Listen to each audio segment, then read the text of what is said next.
राजू कुमार जी दिवला ओदी मम्मी जी दिवला अच्छा बेल बतावा सच्चे मालक दे लेखे ना प्रभोते बोते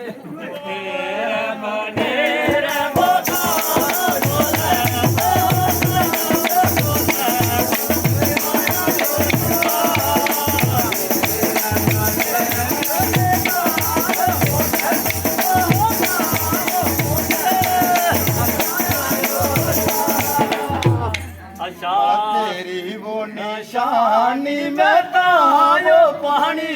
आए हो वो पानी जे तुझे करे जो होना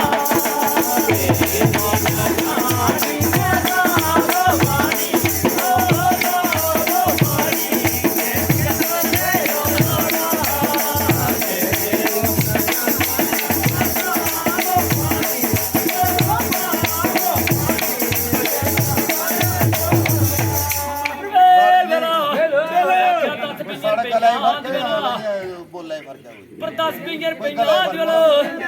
ते मोड़े दे तातो जी दिवला अच्छा बेल बतावा सच्चे मालक दे लेखे ना प्रभोते बोते वो चेता पुलदानी उन्हें तरदा हाय उन्हें तरदा